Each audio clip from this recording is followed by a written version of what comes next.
Mitochondrial health is at the pinnacle of one of the things that we really need to be looking at. And if you miss it, it's terrible because I've seen it where like you look at your like functional medicine labs, right? You look at all your inflammatory and your lipids and all this kind of stuff, and this person looks great. And then you run their mitochondria and it's horrendous. You're listening to the Lifestyle Medicine Podcast with Dr. Ivan Rusilko, brought to you by Access Lab, where we explore new perspectives at the forefront of personalized healthcare. Well, welcome back to the Lifestyle Medicine Podcast. I'm Dr. Ivan Rusilko. We're powered by Access Medical Labs. If your physician's not checking labs, they're not a physician. And today I got a treat for you, Dr. Paziotopoulos. And again, that's a mouthful, but he's a part of that. He's actually the owner, the founder, and the main man at the Pazio Institute, which is almost as interesting as our main topic today, which is Senolytics, which is something that I hold near and dear to my heart, which I think is the cornerstone of longevity medicine. Doctor, thank you so much for being with us. You're welcome. It's a pleasure to be here. Heck yeah. So how is Chicago treating? I have to ask. Chicago's great. It's an awesome city, you know, Okay. tons of culture and it's super clean and there's not too many people here. And the 2 months of super cold keeps most of the people away. I can't go wrong with that. So it was funny. We were actually talking before we got in this podcast, and we were talking about Senolytics and kind of shooting the breeze. And then we kind of got into the Pazio Institute, and I'm almost as intrigued in that as I am in Senolytics. So could you kind of explain how you came up with the idea of the Pazio Institute and kind of what it actually entails? Sure. So, you know, I went through functional medicine training like everybody else, right? And what I found was that if you just treat everybody a la carte, they're kind of running the show, you know, when they're going to show up, what they're going to do. And it doesn't optimize people, and you're not going to reduce what's called single points of failure. At least engineers talk about that in aerospace. So I wanted to use aerospace algorithms because engineers that use aerospace maintenance engineering algorithms, they reduce single points of failure drastically. They improve optimization, they improve longevity, efficiency, all across the board. And so you follow algorithms. So I wanted to use those same algorithms and I wanted to change them for human biology. I love that. And the other thing I wanted to do is I wanted to talk to patients or prospective patients before they joined up and see, did they have radical willingness to like change their lifestyle, to take their medicines, to communicate with us, to show up regularly at regularly scheduled intervals, just like your plane, if you own a plane or whatever, that plane has to go through regularly scheduled maintenance and checks. And even the pilot has to do stuff before they take off, all that kind of stuff. So this engineering that happens in all of science everywhere doesn't happen in medicine. So I created the institute to run off of these algorithms. And, you know, what we get out of it is we get robust changes in their physiology. That was You know, great. we You, find you, you things, kind you of know, forced the like they're hand. going I to love have a that. heart attack, we find it early. If we find cancer, we find it early. So if we find things early, we can deal with it. I love that. They're very, very cool. And again, the nice thing is it's a systemic approach. It's formulary because again, like we were talking earlier, one of my favorite terms are we're all Homo sapiens sapiens. You know what I mean? Like you Yeah. just You know, and it's the same thing. Like you're one model. Like in aerospace, they got to deal with a million different models. You're one model. Right. And exactly. everyone thinks that they're so different. You know, oh, I have this gene or I have that gene. I'm like, you're like 99.9% the same. You know, it's like I'll deal with the small differences. All right. But Same you have to instruction follow the manual, just algorithm. minor differences, right? Yeah. And the other thing that I found with functional medicine that I didn't like is everybody's getting a la carte and they're getting nickeled and dimed. Oh, I want you to do this bottle, this supplement, and that bottle, that supplement, and this and this and this, right? And then all of a sudden they're like, oh, I didn't know I was going to spend this money.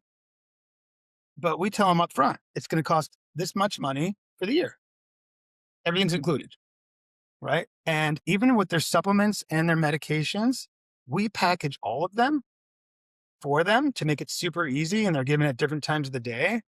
And, you know, we're going to be rolling out later this year software that they just take their pack and they run it over their phone. And that goes right into our data lake. Oh, I love that. So, you know, we have compliance data and, you know, a lot of physicians are giving out supplements. They have no idea if people are compliant. People lie. Why they lie, I don't know. They're mostly Especially lying this to industry now. themselves, you know, but like, you know, you'll run labs and you're like, you're not taking fish oil. Very true. Right. Very, But very true. now like we know exactly like what are people doing? It And just the makes it nice thing is easier. We want to make things as easy as possible. Yeah, and again, like especially with the technology of AI, you have all kinds of different computer softwares, this, that, and the other. I mean, patients and doctors are becoming more technologically aware of what health is. The Wild West is slowly getting smaller and smaller and smaller, which I think is fascinating and scary at the same time. You know? It really is, and I love that patients use AI, but in like we have our own AI that we've trained here. And I'll be like, look, it's how you prompt your AI and what data sets it's using. So it's like you said to your AI, blah, blah, blah. But when I put it in, look what happens. It's different, It's how you talk to it. right? And it's because the data sets that we've put in and we have it accessing all of the data that we've ever run from the beginning of the clinic, right? And all the studies that we've looked at and all of our algorithms that we've done for medical maintenance engineering. And so I want you to look into things and I want you to kind of own your stuff. But at the same time, I want you to kind of believe what we're doing and, understand it and be a member of the Institute and study the things that we're giving you. And then, go ahead and play with your AI and stuff like that. But I'd rather you focus on doing the things that we're telling you. For Right. sure. For sure. And then, ask your questions too. Yeah, no, I couldn't agree with you more on that one. Again, it's unique how it's like evolving every day. You know, of course, there's this AI, then there's that AI. This influencer said this doctor said this. It's getting so convoluted at points. It's just like, we need common sense medicine. And I think what you're Yeah. doing is breaking it down to the straightforward formulary. We are homo sapien or homo sapiens sapiens. I love that. So kudos to you on that one. And now let's segue and, go to left field out of right. Let's talk about Senolytics. I think Senolytics is probably one of the most overlooked things right now in regenerative, functional, whatever you want to call these industries right now. So can you give us a brief overview of what Senolytics are and kind of the idea of why treating them is so important? Sure. So you need senolytic cells when you're being developed. Um, you know, they're good for healing and for creating things like, say, like you're making a heart, right? So you got a ball of cells, but you got to make all these chambers. And senolytic cells help kind of regulate, which cells die so things can fold over and do that kind of stuff. And they're really great for wound healing. They're also really good for preventing cancer in certain circumstances, right? So you can't just get rid of senolytic cells. They have a certain need. The problem is that the older you get, the higher the population of these cells become, right? So, kind of like an overview would be like these are cells that don't want to die, they don't want to go away, right? They're not playing ball, so they're not communicating with the cells that are next to them, so they're saying, I don't want to talk to you anymore. And they're secreting all kinds of things. We call it the SASP, the senolytic associated secretory phenotype. And this is a bunch of like interleukins, and cytokines, some enzymes, and some other signaling proteins. And these are really damaging. So they can interfere with the cells that heal you. Microglia, astrocytes, even parts of your immune system that it's like dealing with like joints and stuff like that. Any metabolic tissue like liver, kidney, heart, brain, they really tend to disrupt that a lot. And so we don't want them to proliferate. And a lot of this proliferation, the reason that they can stay alive is that they're messing around with the mitochondria's ability to go through apoptosis, through cytokine C, right? And by doing that, then the mitochondria are having a hard time turning this cell off. Mhm. So we want to like turn them down, make sure that they're not growing enough. And then we have all of these protocols that we're using to target them. And in the near future, we're going to be able to use some really great targeted drugs. It's just right now, the drugs that we're looking at in the future are these BCL2 family inhibitors, Yep. right? Which we found from lymphomas. But the problem with those drugs is like, there's nasty side effects, Yeah. right? Thrombocytopenia, all kinds of other stuff, lysis syndrome, you name it. It's all over the place, right? But we do have some really good targeted ways of dealing with them. Fasting works amazing, right? Because that turns on autophagy. And Could, then, could, could you expand on that just a bit more? Because I know I get that question in my clinic all the time. Well, is fasting going to do? Is this a new thing for when it comes to senolytic cells? So I'd love for you to kind of touch on how fasting can actually help your body reabsorb these cells. Sure. So when you're in a really well-fed state, you're churning out the molecular target of rapamycin, right? So if you want to do some bodybuilding or something, that's great. But the problem about that is that when you turn up mTOR, you turn down autophagy. So it means that all the senolytic cells can grow, precancerous cells can grow, and your body's not doing anything about it really. Right. So we want to do intermittent fasting. So like I love Prolon, it's the fasting mimicking diet because we can do it like every quarter. Right. And, we can, by doing that, we can lower mTOR and turn up autophagy. And here at the clinic, like I have like a rotation schedule of like growth versus lean, or we call it like build versus lean cycle. Okay. Right. And the lean cycle, we're on a low calorie diet. And we're also on low protein and low animal because animal protein is very high in methionine and leucine, which jacks mTOR, right? Plant protein doesn't have those super high levels. I mean, there are some things like tofu and stuff that have higher levels, but not like the animals. So we kind of want to like lower that. We also want to put people on a low protein diet. And I always tell people that like high protein diet, short life, low protein diet, long life. Okay. Right. And it's all throughout the literature. Right. And I don't know why all these other people are saying high protein. It's crazy to me. It doesn't really help you build muscle. We know that more complex carbs help you build muscle. It's kind of like you have to build a house and you need, say, 100 bricks to build a house and you bring 200. It's not going to help you. Now you got to deal with all these extra bricks. All those extra bricks. And so, those extra bricks, and for you, you're going to make sugar in your liver. You're going to do all kinds of nasty, stuff. You're going to increase all this nitrogen in your body that you don't know what to do with. It's going to affect your kidneys. And most of all, it's just going to raise mTOR, and you don't want to do that. Right. So lower protein diet, especially during lean cycle. We end lean cycle with a fasting mimicking diet. And then we do a little bit of build. So we go up on the calories a little bit. We get people to like build up their muscles. Right. And then we repeat. And by doing that, we can target the senolytic cells. So at the middle of the lean cycle, or like at the end of the lean cycle, at the end of 8 weeks, we do that fasting mimicking diet. During that time, that's when we hit them with a bunch of senolytics. So quercetin. We're meat and potatoes of this one. Here we go. Now So quercetin, fisetin, T-theoflavins, and dasatinib. Yep. Dasatinib is great. I love that combo. So that's our little cocktail. And we usually give that near the end of the fasting because about 3 days into a fasting mimicking diet or a water fast, I just don't like water fasting anymore because Walter Longo kind of showed us that, a 5-day water fast, you're going to lose a little bit of muscle and you're actually going to have a little bit more inflammation than you would if you do fasting mimicking. Okay. So, and you get all the benefits of fasting mimicking. And I'll tell you what, my compliance went up dramatically. I had like 2 or 3 people doing water fasts for 5 days. I have like 100 people doing Prolon. Could you explain the main difference between the two for people who don't really know what a water fast is versus the other one? Sure. So a water fast is basically, this is what you get for 5 days. A whole lot of this, right? And have at it. And, I did it for many, many years, right? And I used to do like a lot of fasting. I used to do a 5-day water fast every 3 months. And every month in between, I would do a 3-day. Okay. I just found it was a little bit too much.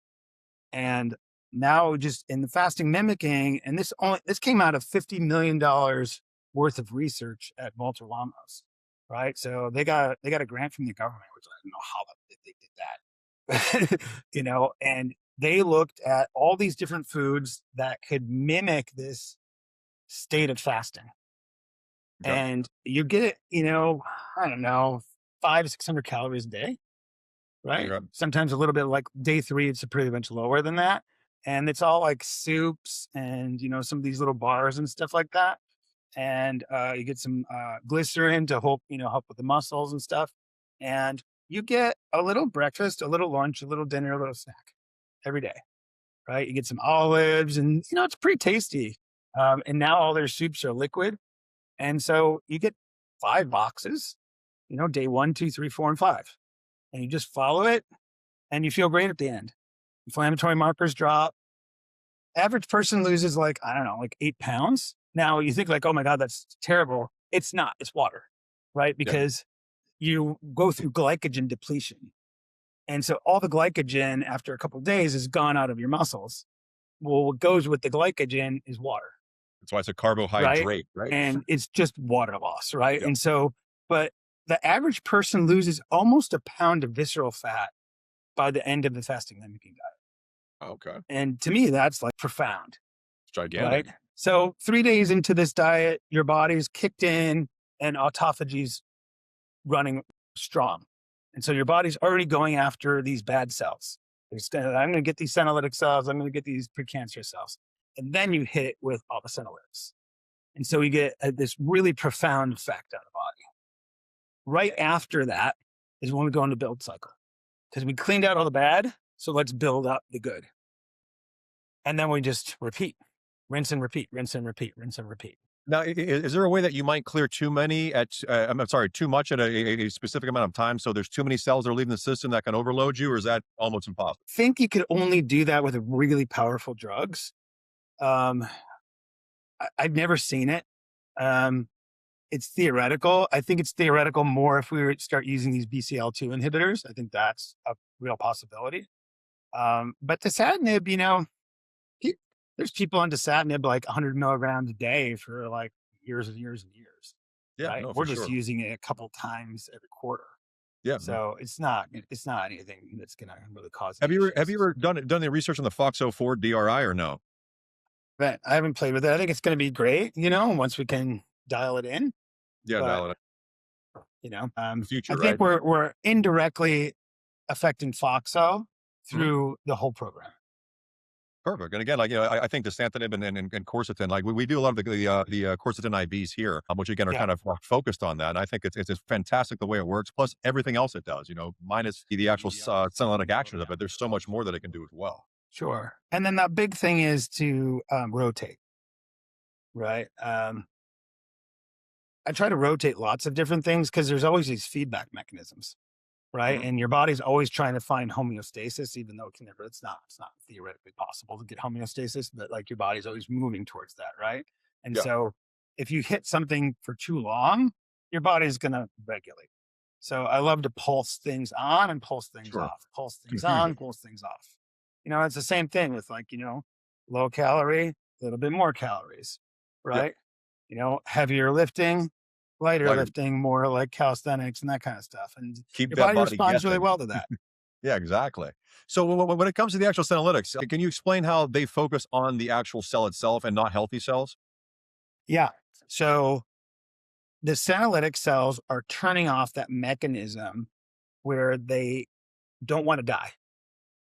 Regular cells aren't doing that, right? They're not turning off with that cytochrome C, right? So that's all working. So when you're working with senolytics, they're targeting that mechanism of action in the mitochondria. Okay. And the other cells are already fine. So you're not gonna target them, right? And then, we like to use metformin too, because metformin's more of a senomorphic. And, the difference is a senolytic is something that's going to go kill those cells directly. And a senomorphic is something that's going to kind of mitigate the issues of the release of all those compounds from that cell. Exactly Right. where I was going. Exactly. Now, did you focus on anything like mitochondrial enhancement while you're doing this? Just kind of get up, you're Yeah. creating all So, this word and then just for disclaimer, I'm on the advisory board for Versea, and Versea is the me screen test.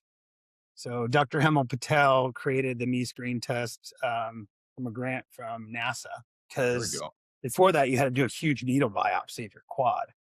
That's not comfortable, and a really sophisticated lab can only do like 2 of those tests a day. Oof, okay. So he was able to take serum and use serum, and he was basically finding, and you can talk to him more about this, but basically if you take a standard kind of mitochondria and you put it in your serum, it'll function like you. And so they found that by this assay that they came up with is about 95 to 98% as accurate as a muscle biopsy. Really? And so it can tell me like how accurate, like how much energy can your mitochondria make? How do they work under stress? What kind of reactive oxygen species are being made? Right? Fascinating. How do they work? How do those happen under stress? And so there's all these different categories that you can look at. And so I do that test here every quarter because I think that mitochondrial health is at the pinnacle of one of the things that we really need to be looking at. And if you miss it, it's terrible because I've seen it where like you look at your like functional medicine labs, right? You look at all your inflammatory and your lipids and all this kind of stuff, and this person looks great. And then you run their mitochondria and it's horrendous. And so, we come up with mitochondrial stacks. And, there's all the lifestyle stuff you want to be doing. Like you want to be doing your cold plunges and your, Very true. saunas, and you want to make sure you're doing explosive work. The one thing that I really have a hard time getting people to do, and then once they do it, they get addicted to it, is sprinting. When you get older, I would love for people to do 100-yard dashes, but they pull hamstrings, right? Because they haven't been doing it. So, Pulling the hammies, man. Heck yeah. and then you're screwed, right? So I have them sprint on a bike, right? Or like on a skier, right? Because it's really, really hard to pull a muscle on a bike. And so, but I want this like really high end output because you have about 2 to 3 seconds ATP. You have about 4 to 5 seconds of creatine phosphate.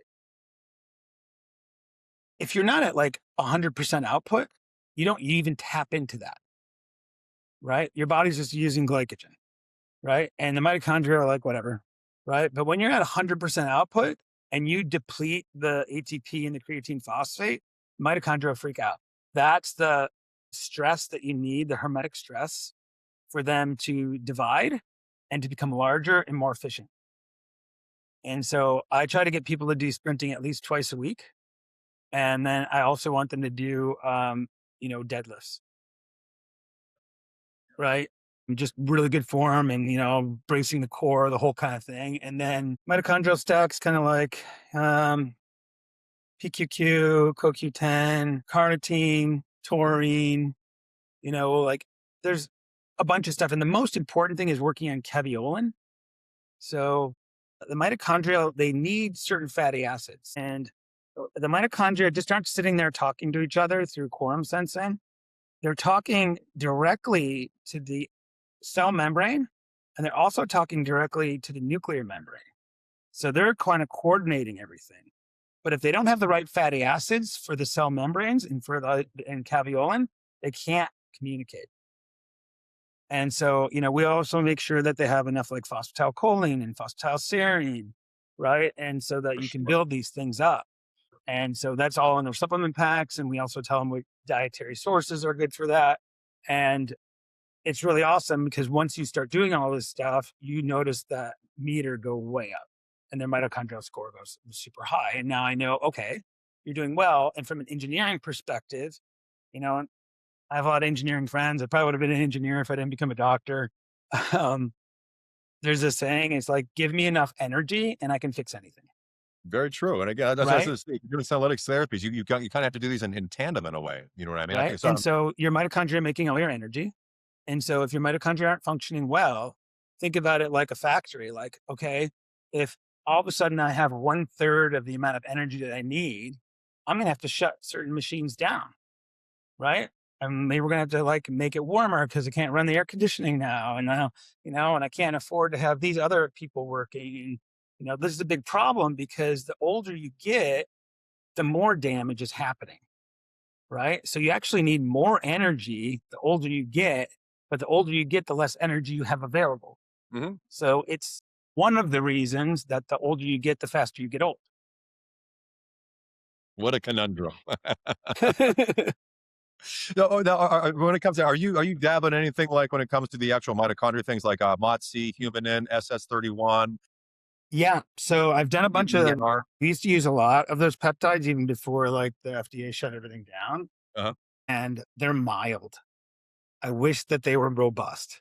I really Okay. do wish they were robust. The supplements and the lifestyle trump them For so sure. strongly. They're just such a mild change, but they get touted like they're massive because of the propaganda behind peptides. Mhm. And not that I use peptides all the time, right? But like, I've never seen them move a me screen that much at all. Right? Nothing trumps lifestyle. I mean, like you said, I think Yeah. you nailed it. Sprints, deadlifts, things like that, getting good sleep, all that kind of stuff trumps any Yeah. peptide hormone on the market. Yeah. And, I'm a big proponent of sauna because of you know, when you're in a sauna and you release heat shock proteins, you can enhance how you fold protein. The older we get, the worse protein folding happens. So the ribosomes, they'll make the protein, but then the folding gets all messed up. But if you have enough heat shock proteins, your folding becomes really good. But you got to be in the sauna a lot. And, I used to just say, okay, get in the sauna like 3 times a week. And now we have more data that if you're in it 7 times a week, it's even better. Oh, wow. So it's up to 7 now. I Yeah. heard 5 was the gold standard. So I have to Yeah. jump. So it's like, I'm just like, not, I try to get everyone to get a really good quality infrared sauna. I work with High Tech Health out of Boulder because I really like their emitters and, it's low EMF and non off gassing wood and all that kind of stuff. But the reason I like infrared over regular sauna is the amount of time spent. So Okay. if you swallow like they have these little swallowable thermometers, so they Okay. can look at your core body temperature, and you put somebody in a good infrared, and then you put somebody in like say 190-degree regular sauna, right? Eventually, they'll both get to the same, core body temperature, but the infrared gets there faster, Faster. Okay. right? If you stay in the hot sauna, you'll get higher. You'll even get hotter, but you don't need it, Mhm. right? Because really all you want to do is detox and raise your heat shock proteins, Exactly. right? And we know if you're in too hot of heat, it's an extra stress. So then you're going the opposite direction, right? So, it's like, what's the right amount of stress? So What about steam rooms? it doesn't raise your temperature fast No. enough. Okay. Yeah. So, but the infrared sauna is like, because it cooks you on the inside, right? It's like, you go to dinner somewhere where it's cold and they have the infrared heater above you, right? Sign me up. And Yeah. you're instantly warm, right? Because you're getting cooked. So, I'll get in the sauna and I'll just stick my back right up against the emitter. And, within a couple of minutes, you're sweating, Yeah. No, for and sure. you get in the regular sauna, it kind of takes a little longer, right? So it's like you can get the same benefit, but like I noticed that like 25 minutes in my sauna is enough. And the data from the infrared's about like 140 or above for 20 minutes, Mhm. right? And I just say like once you start sweating, that's when you start the timer. That's what. Oh, okay. I like that actually. That's super good. Now, when it comes to the whole mitochondrial stimulation and the whole senolytic therapy aspects, are there any dangers that somebody should watch out for? Yeah, I wouldn't take quercetin and fisetin all the time. It needs to be pulsed. What's a good pulse schedule? Would you say? I would say for the average person, one of the safest things they can do, and I know I'm throwing out a whole bunch of names here, but we're not doing Thanks, CME. man. Hey, So do it. I love the life extension product called Senolytic Active. Okay. There's a lot of data behind it because a lot of quercetin and fisetin is not well absorbed, Yeah, and you do with fats it and stuff. needs to Yeah. be in a formula that's been tested to have high absorption. The other reason you'll know whether or not it's working or not is you'll have a loose stool, Okay. because some of those cells will die. And, I think that's kind of the good measure of whether or not you're getting it. And so 3 capsules of that once a week is good. And then, we do that for most of the time, but then we even take some time off of that while like we're doing build. Okay. Right. And so I think that's plenty. I think anything beyond that is more like if you had chronic inflammation and Oh you yeah. needed Okay. to take extra quercetin or something like for that until you figured out like where's the inflammation coming from? Like what foods is causing this problem? Or, is my stress too high? Am I not in coherence? Am I not sleeping well enough? Like Yeah. until you can figure that out, I think it's fine to use some quercetin. But like the higher quercetin, it's like that's a band-aid approach. And it's great. Sometimes you need a band-aid approach, but like let's get rid of the band-aid approach and get you more optimized. Is there a way you can measure the amount of senescent cells you clear at the Yeah. moment or no? There's a test. There's a bunch of different ones, right? And there's like the top 10 SASP, right? IL-1, IL-6, TNF alpha, tissue growth factor beta. There's a bunch of them we measure. There's a lab that we use. It's CytoDX, and it has like pro-inflammatory and anti-inflammatory cytokines. So it gives me an idea of how well we're affecting the SASP. So we get that, on the patients that are on this program. Okay. No, So fantastic. it's a little expensive, but there's a lot of clinicians following this. And, you have to have dry ice in your clinic, which is kind Dry of ice a pain. for it as a Or, pain. you just have to make sure that it arrives frozen. So you can do it without dry ice. You just, get two really great thick ice packs Uh-huh. and just sandwich them and rubber band that thing and MacGyver it. We got to insulate it MacGyver that. and send it and hope for the best. But it usually does work. Okay, cool, cool. Yeah, guys, I was curious. I think diagnostic testing is the paramount for everything. You know what I mean? Like, do you do so when somebody comes to your clinic, do they do like are you testing for natural killer cells and different types of like, autoimmune issues or anything like that to kind of set them up for the actual treatment? Yeah, I mean, so like we look at it sometimes. I just like using inexpensive testing for that because sometimes you have to go down the rabbit hole and those are really expensive tests. Yeah. But if you get True H, um, and Ryan Smith set that up, right? They test for a lot of this stuff, and it's not direct testing, but it's good enough, right? And I think that like if you're looking at like neutrophil lymphocyte ratios and neutrophil like monocyte ratios, and you're just reading your test, your normal test pretty well, you can kind of see if there's something way Yeah. off, you know. Association, And I bet. Yeah. if you start seeing that senescence, that's then you can start that immune senescence. Then you can go down the rabbit hole and order a bunch of stuff. But you'll see immune senescence in your normal labs and in what I call the age reversal labs, right? Your epigenetic biological tests, like your glycan age. Make sure you're checking your glycans, right? Um, that cytodx, and look at your SASP, and if that stuff's on point, like your natural killer cells are It's good enough there. Yeah. like unless you had some weird genetic thing. But we also do shotgun genetics, on everyone that comes in, so full genome, Okay. just so we can look for all the weird stuff. It happens once in a while where somebody's got something that is really going to cause a problem, and then we just try to come up with a plan for that, Oh, right? for Just to sure. decrease that, or try to mitigate that as best we can. No, I think it's great. Like you always, especially if you see certain things like extremely chronic reactivated EBV, CMV, some with mold toxicities, all these different things, they're going to have SAS all day. You know what I mean? Like so, it's a situation like no matter what, you're going to want to take them down that whole senescent cell clearance aspect of it too. So like you Yeah, said, you can kind of make those associations. yeah, it's great. And you can measure MMPs, right? Like MMP9 and MMP3 and stuff like that. That's part of the cytodx. I think that's in there. I don't know. I just think the protocols work great. Yeah, for sure. It's just getting them to do it, If right? We And we all know we have them, so you might as well clear a little bit of it. The older you are, shit, man, keep going with it. that's why, we always that's why I do the interview, right? Do you have radical willingness to do this? Because it's not easy. I can't just give you a simple pill, No, for right? sure. And maybe one day it'll be Star Trek medicine and I can Stop. retire. But Carolinas, my man. We're still a couple of these.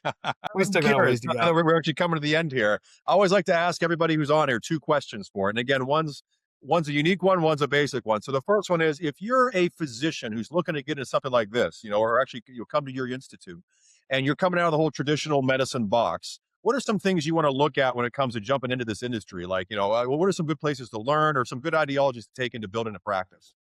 I think right now a good place to learn is either Institute for Functional Medicine or American Academy of Anti-Aging Medicine. A4M. I think those two have really good, well-vetted programs to like get an overview of things.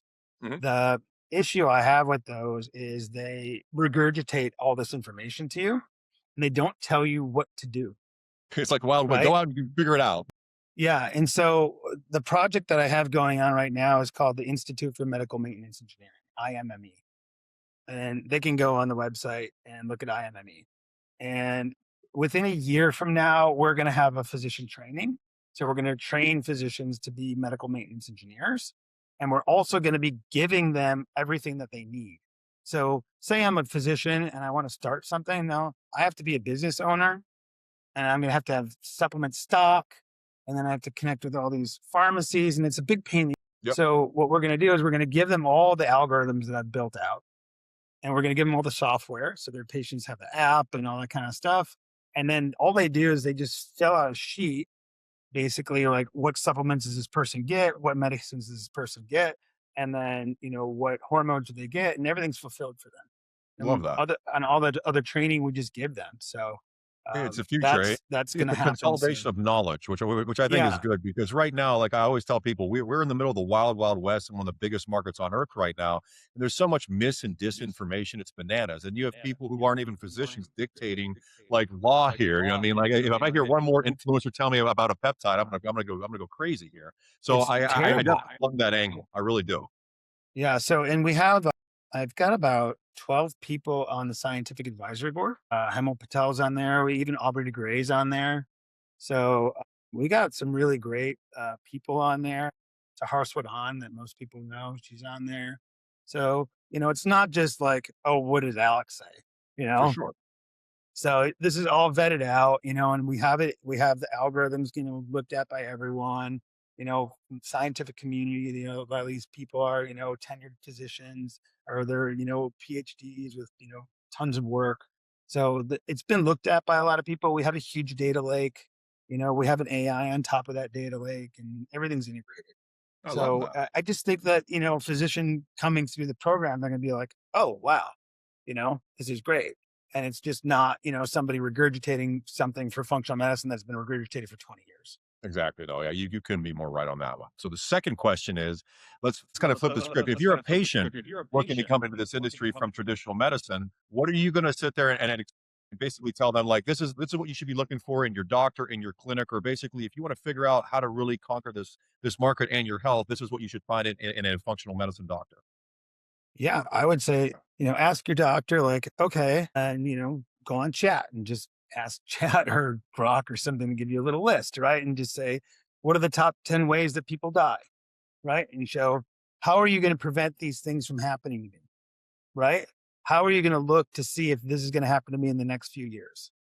Right. And they should be able to tell you, like, we're going to give you a clear heart test. We're going to do this full body MRI. We're going to do this RGCC test to look for, circulating tumor cancer cells. We're going to, and if they Mhm. don't have a quick answer, you're like, all right, that's a problem.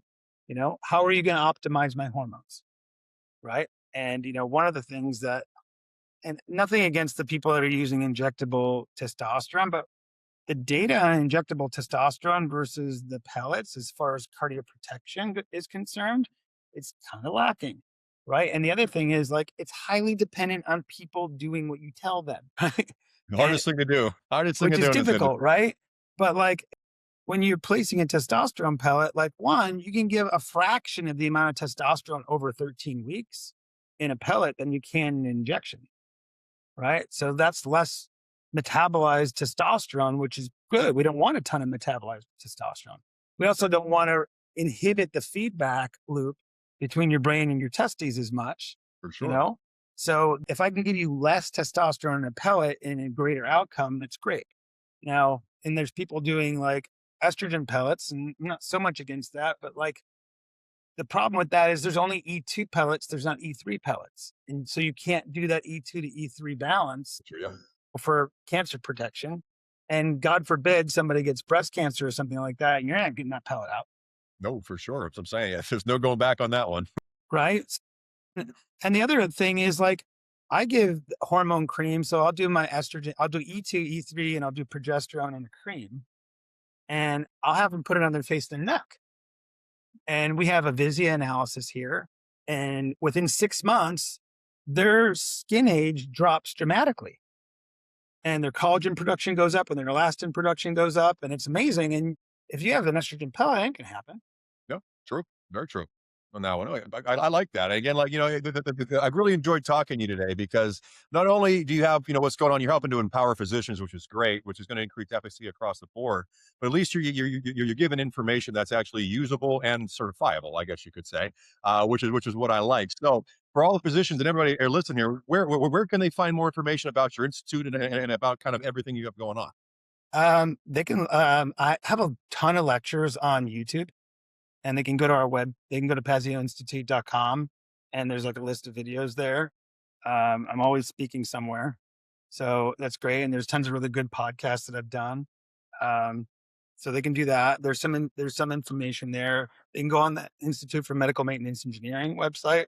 That It's name. immeglobal.com right now. They can check that out. And I would say stay tuned for the IMME, for the trainings. that's going to be coming up soon, and you'll get a certification, and then you'll have access to the data lake and all this stuff, right? And it'll be so much easier because you won't have to have all this crap in your office. You know, you don't have to be, you don't have to worry about inventory and all this other stuff. Like Uh-huh. the basic stuff you will, but it's nothing like you have to. And setting up a functional medicine office sucks. That it does, man. I hear you, man. You God's ears. Holy cow. Well, Dr. So, we're Paziotopoulos, trying to make it easier for the patients and trying to make it easier for the doctors. yeah, You exactly. know, That's the whole thing. And I think it needs to be easy for both. And I think with what you're doing, AIs, when you do it correctly, formularies, and like you said, the Homo sapien sapien yeah. kind of have like an actual structured aspect on how to treat everybody. I think it's great. And I think this is what this industry needs. And I think it's Yeah. what's lacking One of most. the really great things that I think we're going to be able to do really well is we're going to try to pair people that want to start a business and physicians together. Love it. Right. I love that. And so it's just like, okay, these guys got the money and they're going to open up the box. Right. And we're going to pair them with a physician, and the physician's going to vest over X amount of time, and their salary is going to go up, and they're going to have a percentage of the clinic. Right. Everybody So now wins. you tied them together, and the physician doesn't want to leave because he's vested. Yep. No, you're Or very she's true. vested, and it works all around. And then that you're going to be treating people properly because you're in the program. I think it's great, man. You got yourself a good formula there, my man. I got to say, It's taken a long time. it's been a real delight, guys. Check everything out. I mean, like, I'm going to go on there and obviously nerd out a little bit more. Thank you so much, my man. It was so good to have you. Again, this is a Lifestyle Medicine Podcast. We're powered by Access Medical Labs. You can find us on YouTube, Spotify, pretty much anywhere podcasts are found. You can find us. And again, just stay tuned. Check them out. This is really, really good stuff. Not only the senolytic aspect of it, the mitochondrial, the fun surprise as well as the institute and everything else. So, my man, thank you so much again. I appreciate it. My pleasure. Take it easy. Bye-bye. Thanks for joining us today on the Lifestyle Medicine Podcast. At Access Labs, every innovation we pursue is driven by one bold purpose: making personalized medicine more practical and accessible for patients and providers. If this episode sparked new ideas or challenged how you think about patient care, awesome. Follow the show and share it with a colleague who's ready to level up their practice. Head over to our website at accesslabs.com and register your practitioner account today. You'll get access to over 1,000 routine and advanced biomarkers with 24-hour results. When signing up, select Lifestyle Medicine Podcast as how you heard about us and score 10% off your first invoice. Oh, and don't forget, drop us a review. It helps more practitioners like you find us. We'll see you next time.